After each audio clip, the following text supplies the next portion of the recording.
Hey, Scorpio risers, Rahu is moving into Pisces, our fifth house of romance, starting October 2023 for 18 glorious months. Hi, I'm the birthday coach saying you were born for more. If you're on TikTok and you're not following me on YouTube, you're missing over 200 videos specifically made for the Scorpio rising. And all those that are on my YouTube channel, thank you for supporting me. Today's my birthday, September 21st, and you make my life so much more meaningful. Let's get right into it. Rahu, the North Node, is moving into the fifth house of Pisces for all Scorpio risers in whole house astrology. What does that mean? Rahu is your desire, your longing. It's the direction that you're going to go after.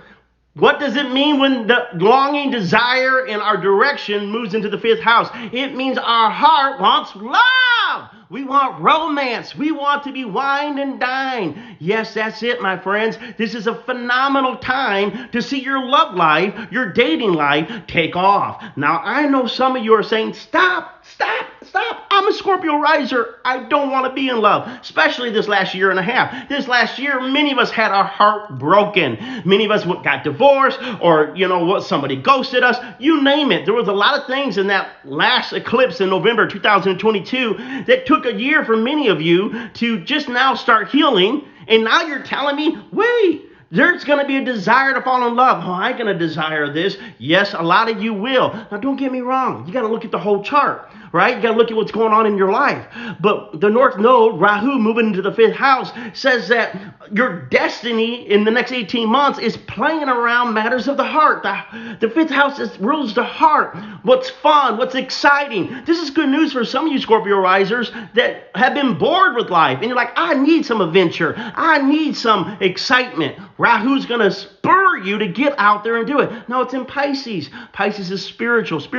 Oh, Scorpio risers, people, we get the reputation, oh, they're just a sex hound. We're a spiritual soulmate kind of vibe. And we do love our romance to be very romantic. Pisces is romance, and it's in the house of romance. And now Rahu that says, I want romance. I want connection. I want to be wine and dine. Even if you're married, there's going to be that feeling like, can we fall in love again? Like when we first fell in love and we couldn't get enough of each other.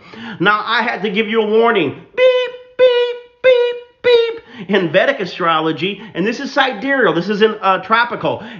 Don't you say, I don't do sidereal. Then you're stupid. You should do both. Why? Because the tropical and the sidereal are two different types of zodiacs that are working simultaneously in your life. So Rahu's working whether you believe in it or not. And the caveat or the warning is Rahu, it doesn't, how do I say this? It can blindside you. It can blindside you. It can make you do things without thinking. It can, like we say, just really trip you up with the desire being too strong. And folks, I told you over and over again, Scorpio risers are some of the most intelligent people, except in their love life. Woohoo! Why? Because Pisces is confusion. It rules the fifth house of romance. So Rahu can bring a lot of confusion on who should I date. Who should I love? And so some of you can find yourself having multiple partners and not knowing really, which one should I be with? And you know what? That's good because you deserve to have many people come after you. And if they can't step up to the plate and show that they're worthy of your love, next. But outside of that, it can make you not see people clearly. So if you're not careful, you can fall in love for what? The drug addict, Pisces, drugs. Pisces, escapism, Pisces, crazy Luffy, and not in reality. You can lose touch with reality when it comes to your love life, your heart, and your romance, and see people with rose-colored glasses. Now, I'm not hating on Pisces. I love Pisces. It's inspiration. Love can inspire you. Pisces is spirituality. Love can bring you to a very spiritual place. A lot of good things, but Pisces, every zodiac sign has a negative side. The negative sign of Rahu in the fifth is not thinking clearly about the people that you are romantically falling in love with. Now, outside of love, your creativity is off of the charts. Fifth house rules creativity. So any of you that are writing books, that are painting or doing any kind of creative work, it can take off in these next 18 months. Rahu in the sign of Pisces is going to become very intuitive, very spiritual, very psychic, so you can get downloads, psychic downloads on what you should be producing for the world to see. And so definitely if you're in a creative field, this is a good time to tap into your intuition and just really push the boundaries on what creative things you can do with your life. Now, man, I know I'm going fast and it's already 5 minutes.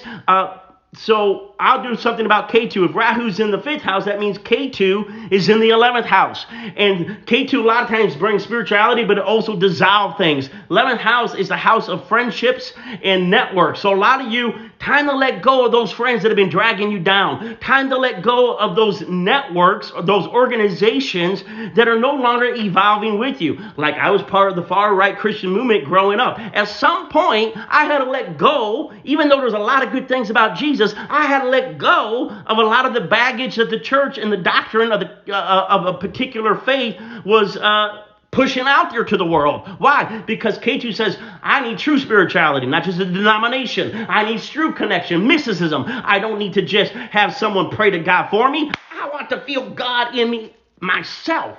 And so Ketu is going to make you want to hang around more spiritual people. It's going to make you want to tap into charities and really do things that are mad. You know what? Ketu is going to say, listen, let's do organization in a humane way. It isn't always about getting rich. It's not about always getting rich. That's the problem with Christian prosperity. Oh, it's even a problem with some law of attraction. It's like, I got to get rich. I got to get rich. And Ketu's like, would you get out there and feed somebody? Would you get out there and help people have clean drinking water? It's the 21st century, and people are dying in different countries because they can't even get a good water. And yet we're here like, I want a mansion. I want a mansion. All right, you got me riled up. So I'm going to move on to tell you that if you've been thinking about letting go of people that are no longer evolving to your level of spirituality, let them go. Bless them. I bless you. God bless you. God bless you. But I'm moving up and I'm moving higher. Also, if you're a spiritual leader, teacher, Ketu, moving to the 11th, says this is a good time to start your spiritual, start your church, your synagogue, start your spiritual center. This is a good time to do your spiritual work, right? So Pisces is a healing sign. Rahu there says if you're doing creative healing work, the work that you do, the work that you produce, if there's healing to it, if it's helping humanity, if it's spiritual, it can take off in these next 18 months. So my name is Jeremy Ryden. You can go to thebirthdaycoach.com. You can book a reading with me. And I can tell you this, Scorpio risers, buckle up, because it's going to be quite a interesting ride.